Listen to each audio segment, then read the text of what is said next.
I obviously thought it was a really hard-fought basketball game between, two teams that are trying to find their way here early in the MAC schedule. I was really proud of our guys' effort and our togetherness. I didn't think we were very good to start the second half, the first 4 or 5 minutes, but other than that, I thought we were really locked in and had a very much a no excuses attitude because we had lineups in the ball game late for several minutes. Maybe even the last close to 20 minutes where we had guys playing positions that they haven't played all year, and they didn't have any excuses and really battled. I thought that something certainly that we can build on for sure moving forward. Third overtime, last possession, your down three, got the ball. Was Cooper's shot the one you wanted to see at that time? You guys had run the clock and just below 15 seconds and went up shortly after that. They asked me that upstairs too. Probably not, but neither was the one he made when 10,000 people were screaming when it went in and thought he got fouled on it. Which overtime was that? First or second or third one? So everybody seemed to be cheering for that one. But, he hears me say drive all the time. As I told you before, and I'll continue to say this, I trust his decision making out there at a high level, and I'm going to continue to do that. You guys played well in a lot of aspects. 11 turnovers in a 3 overtime game. Shot the ball at a pretty high percentage. Was really rebounding the one area where I'd like to take a look at the film, Jason, on that, because we've been a great rebounding ball club all year. How many of those 20 offensive rebounds, and this certainly, we don't have, like I said, we don't have any excuses, but or when we had discombobulated lineups and had 4 guards. In other words, how many of the 20 offensive rebounds happened in the last, let's say, 23, 24 minutes of the game? I don't know the answer to that. I have to look at the play-by-play and go back through it or see the, but again, we got to dig those out. I thought that there were key loose balls, rebounds, 50-50 plays in the overtime where we didn't snatch the ball and they did. And I thought those were big plays. I thought those were big, big, big plays. Tommy, could you just touch on the emotional plans for another? You guys had that 4 overtime game earlier this year. Today, 3 overtime games. Is it harder to focus when it goes that long? You guys are a little shorthanded because of fouls. Is it easier? How's that treat a player? I think it just amps up every possession. You should treat everyone with equal weight, but I think it just amps up your concentration, really knowing that it's time to sit down and get nasty and get a stop and come down and execute at the other end at a pretty high level. So as the game wears on, you just gotta focus in more. Did they do a better job of finding you after a certain point? You had a lot of good looks early, maybe through 10 minutes left in regulation, and not so many after that. Yeah, they stayed pretty stuck to me, especially in the overtime. But it opened up some stuff on the inside when I was able to top and get it. We were able to get some inside touches and get the ball down low, right in the box where we wanted. So it opened up some things for some other guys, I think, and some drives for DJ also. DJ, it seemed like you took a lot more initiatives as the game kind of wore on. Was that just kind of what the defense was showing you, or was that you kind of thinking that you would kind of put the team on your back there? And yeah, I just felt like that's giving they were kind of playing Tommy and Nick and TJ tight. They've been shooting the ball real well. So they could give me the drive. So I've been trying to drive, get the ball up on the rim. So hopefully the big guys, tip it in like they know. Tommy, at the end, they talk about that play when Malonga was shooting his free throws, right at the very end. I know that you guys had some kind of miscommunication as to who was to box him out, or did it just not? No, that was my fault. I just didn't get the job done. Coach, Igor Baltic, 5 of 10 field goals, 6 of 7 from free throw line, making huge plays over on defense for you guys. Is this one of the best games he's played in his young career, would you say? He's getting better.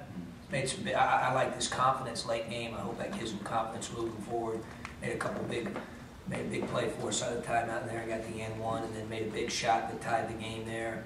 And in one of the overtimes in late game situation, and I hope that continues to be something that continues to help him be more confident. Obviously, the better he plays, and the better it is for all of us. Our team, needs him to be consistent at both ends of the floor. I thought, we started making the adjustment a little bit to deny Mavunga more catches, and I thought he really worked at that and got some deflections and did a good job of trying to make it hard for Mavunga to catch the ball in the overtimes. And that's not easy to do because Mavunga's a good player and he's big and strong and experienced, and I thought Evo really battled him. Was Miami what you expected through your preparation and watching them? Yeah, I think for the most part, guys on their team, did what we thought they were, going to do for the most part, I think. And we held them to 42% in the field. We'd like for it to be a little bit lower, but we gave them threes. They shot 41% from three. We shot 11 threes. They made 11. We made 11. And turnovers, we turned them over like crazy, and we didn't turn it over. Then they got us on the glass, and we didn't get them on the glass. So that was about a wash, which is, when that usually happens, and you look at the number of 2-point field goals being even, 3-point field goals being even, free throws were the difference by 4 points, and that's when you get a hard-fought game like it was.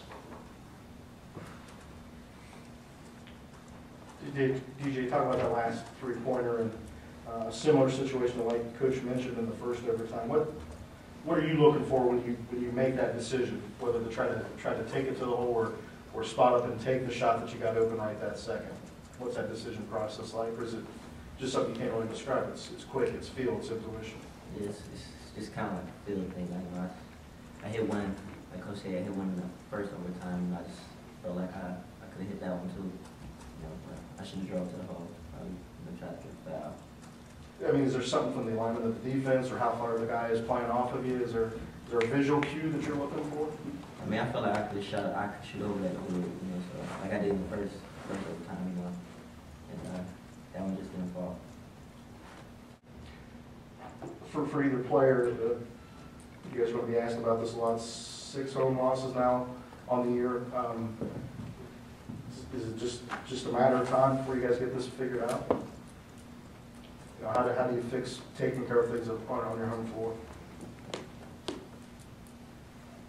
Tyler? No, I just think we got to keep getting better and playing better. Obviously teams are coming in here and a lot of games have been right down to the wire, and we just got to figure out a way where we can get the tough ones and finish them out. Close teams out at home. Honestly, I don't really have a good answer, or else it wouldn't be happening. But we just got to figure out a way to close games better. Same deal to you, Coach. Is there anything you put your finger on, or if you could, you would have done it by now, I suppose? Well, I think, we've talked a lot about being able to, this wasn't a situation where we had 12-point lead or 10 or 15-point lead. I mean, it was a dogfight all the way to the end. And, somebody has to lose a basketball game. Unfortunately, it was us today. But I thought we were much tougher, much more focused, have much more of a sense of urgency, to close the game today. That was I thought we were a lot more locked in and dialed in. They just made a few more plays, than obviously than we did. Some of those loose balls I thought were big. I thought Ballard was huge. It's 26 and 12, but it's more than that. It's just the feel you have as a coach. You watch him, he's 22, 23 years old, redshirt senior, and out of every timeout, as we were sending our guys out, I saw them huddled at half court, and he had them all grabbed. And he was a man today. He was. I give it to him. I thought that he really imposed his will on the game, and rebounding it, scoring it, and he did a great job for them. Anything else? Thanks. All right, thanks.